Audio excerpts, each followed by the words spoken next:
And also we agreed to revitalize bilateral economic and trade relations, including through encouraging B2B exchanges for common benefit. We also considered to be holding a B2B trade forum in the future between the two business communities, private sector. I commended presence of Croatian companies and business interests in Pakistan and invited the Croatian side to benefit from Pakistan's favorable investment policies. We took note of the cooperation between agriculture and research institutes of Pakistan and Croatia and discussed ways to strengthen it further, including through greater bilateral exchanges. Through His Excellency Dr. Adman, I invited University of Zagreb Indology Department to visit 𝗟𝗃𝗲, the greatest cosmopolitan center of learning in the ancient world, which was also one of the foremost intellectual hubs for Sanskrit and Vedic scholarship 3,000 years ago. Excellencies, ladies and gentlemen, connectivity lies at the heart of our vision for sustainable development, regional stability, and global economic integration. Both Pakistan and Croatia are situated at important geographical locations and could utilize their presence and location to untap the enormous potential for growth between the two countries and beyond. I briefed the visiting delegation and His Excellency Dr. Adman on the potential, capacity, facilities and connectivity of our Karachi port. Both sides discussed the possibility of collaborative arrangements between the ports of two countries. We also agreed to early finalization of various agreements and MOUs under process between our two countries. We discussed also to consider to have the double taxation treaty between us, and we will trigger this process in the very near future. I would also like to take this opportunity to mention that we are working together to expedite the opening of Croatian visa processing facility in Islamabad, and I am grateful that Excellencies has agreed that because our applicants, they have to go to Tehran for visa processing. So I have requested that either some visa process in Islamabad facility or an alternate like Jerry's and all this thing, whatever is convenient. So Excellency has given me very positive response. We believe that this will certainly be a welcome relief to Pakistani applicants of Croatian visa by sparing them the inconvenience of traveling to a third country to obtain the visa, which is at present, in place. Pakistan access to the EU GSP Plus scheme remains a cornerstone of Pakistan-European Union economic cooperation and a mutually beneficial framework. We have taken note of the new GSP Plus regulation, which is scheduled to enter into force on 1st of January 2027. I informed my friend and His Excellency Foreign Minister of Croatia that we have already initiated preparatory work for our reapplication in early 2027. Labor mobility was another key area which we discussed in the context of Pakistan-EU relations as well as Croatia on bilateral basis. We agreed to continue work on legal pathways for Pakistan's skilled manpower, stressing the need for combating human smuggling and illegal migration. Both sides agreed that by providing safe, orderly and regular channels for migration, we not only protect the rights and lives of migrants, but also dismantle the illegal model of smuggling networks. Both Pakistan and Croatia share a commitment to multilateralism, the principles of the United Nations Charter, respect of sovereignty and territorial integrity, and the peaceful settlement of disputes. Pakistan actions as a non-permanent member of the UN Security Council for the term 2025-2026 are shaped by our commitment to upholding the principles of UN Charter and advancing the core work of the Security Council. The Croatian side appreciated that Pakistan, as the UN Security Council President in July 2025, convened an open debate on strengthening multilateralism and adopted a resolution on peaceful settlement of disputes by consensus and not by majority, but by consensus. After years, a consensus resolution was passed last year in the UN Security Council when, on behalf of Pakistan, I presided the council meeting. Our two countries remain actively engaged on issues related to UN Security Council, and two sides have strong convergence of views on major issues. Benefiting from our previous experience of working together in international bodies and multilateral forums, both sides affirmed the desire to continue mutual support and consultation at multilateral forums.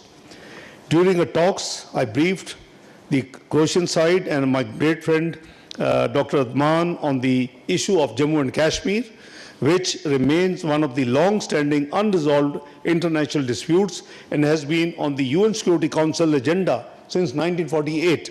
Likewise, I also reminded the issue of Gaza, the efforts made by the international community, including Pakistan and the group of eight Arab and Islamic countries on the sidelines of UNGA, which led to signing of Board of Peace and International Stabilization Force and other actions. But the conflict between US-Iran has actually put the entire process at the back burner. So my idea was that we should reactivate. It's in September. There will be UNGA 2026 in New York.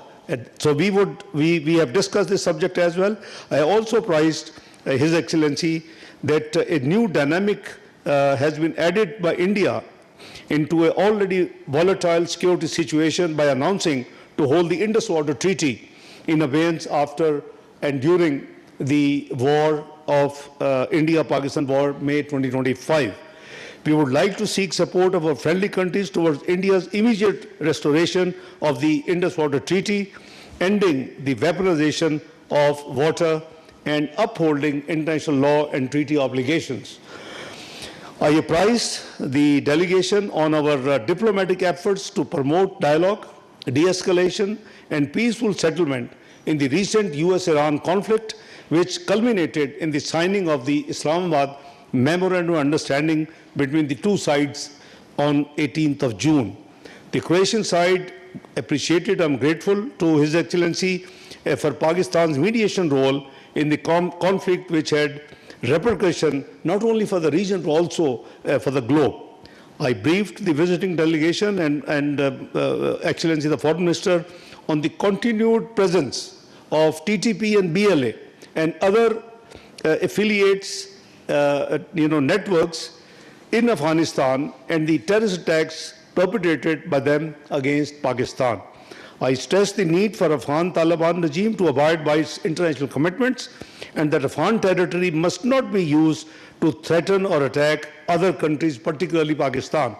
Both sides reaffirmed our unequivocal condemnation of terrorism in all its forms and manifestation, and we agreed on the need for international cooperation to fight this menace and support all efforts together.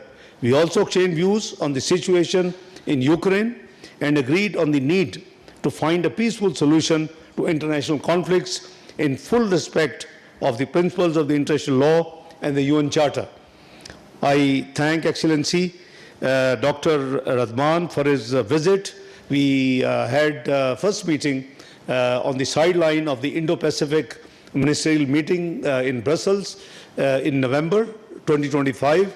I invited my friend to visit Pakistan, and it's very kind of him that, he was in NATO meeting in Ankara, from where he has, made and flown to Pakistan to attend this meeting. Excellency, I, greatly appreciate, your visit, and, I'm confident that your visit will open a new chapter in Pakistan-Croatia relations and will contribute to greater cooperation and mutual prosperity for our people of both countries in the years ahead. I thank you, Excellency.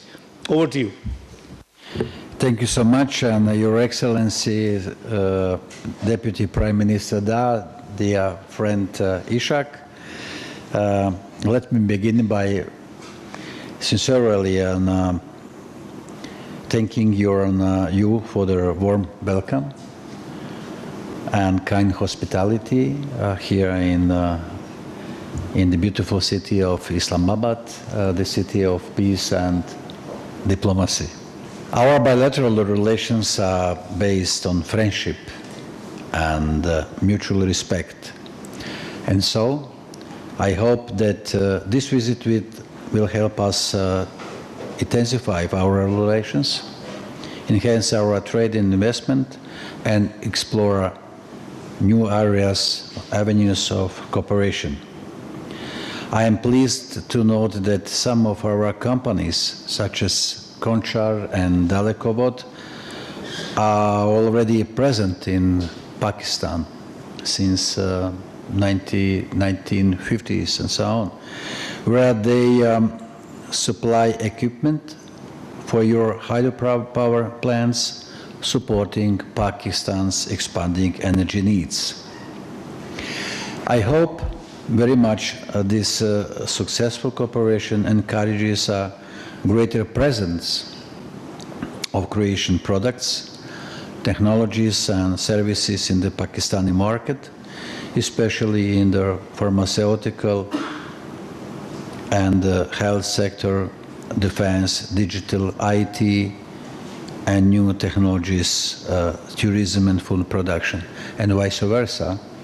Croatia welcome the Pakistani companies' investment. Croatia is, given its excellent geopolitical position, has become energy hub and is an open door to the European market because of the vicinity, and we are very close to our neighborhood, the European neighborhood, Slovenia, Austria, Hungary, Italy.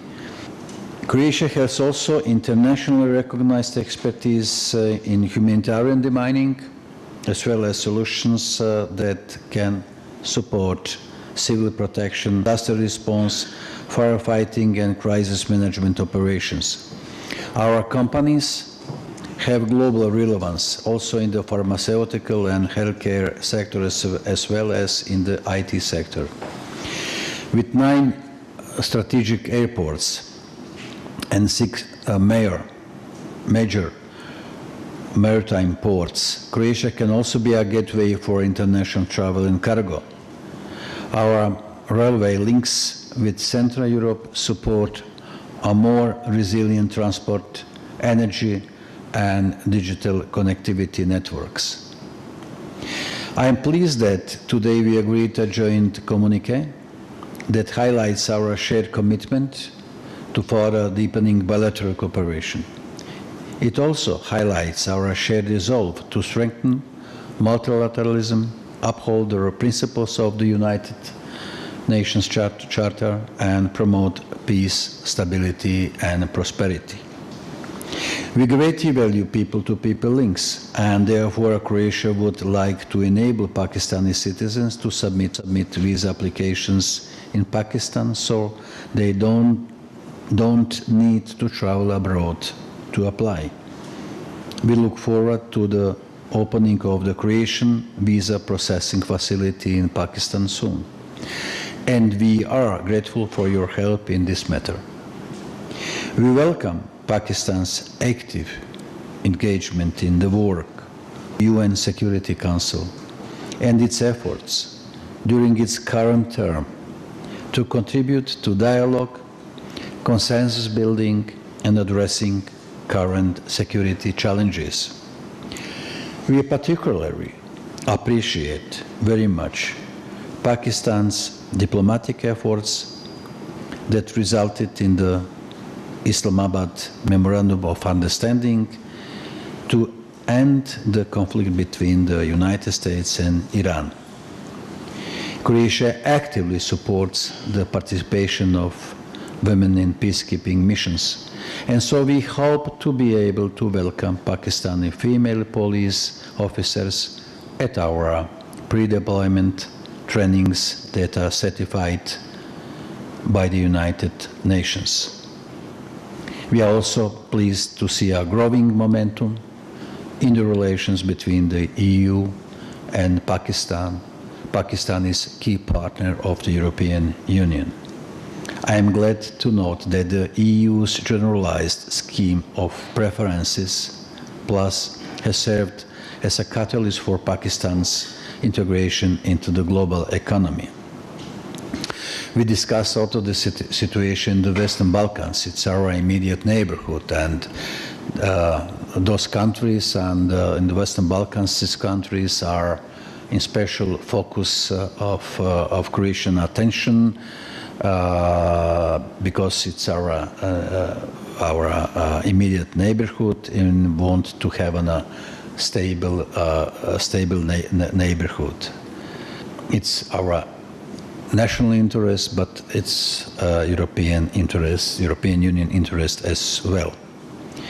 In closing, let me add that the Deputy Prime Minister, dear Ishaq, that it will be my pleasure to host you in Croatia, bilaterally, but also you are the first minister to be invited to the Dubrovnik Forum, which will be held on end of June next year, with offers and provides an opportunity for an exchange. And this 19th edition and 20th anniversary brought together the participants from even 5 continents. And you are welcome to Dubrovnik, and you are welcome in general to Croatia. I'll be more than happy to hosting you in Zagreb, in the capital city, and in Dubrovnik, so that we can continue to build friendly relations between our countries. I am really very surprised and so with Islamabad, with your generosity and with your hospitality, and I have to come once again. Thank you. Thank you so much.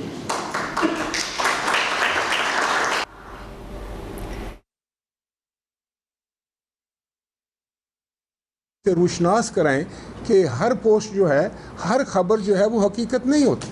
वो कई दफ़ा ऐसे अंदाज से दुश्मन की तरफ से आती है कि हमारे लोग जो हैं उससे मुतासर होते हैं, उससे तफरका पैदा होता है, तकसीम पैदा होती है, नफ़रत पैदा होती है, अपने सियासी जमातों के दरमियान नफ़रत पैदा की जाती है, मुख्तलिफ तबक़ात के दरमियान नफ़रत पैदा की जाती है, कौमी अदारों के दरमियान और आवाम के दरमियान नफ़रत पैदा करने की जो है वो कोशिश की जाती है, जिसको रोकना हम सब का फ़र्ज़ है। और उसके लिए मैं समझता हूँ कि कौमी यकजहती जो है इस वक्त की सबसे अहम और पहली ज़रूरत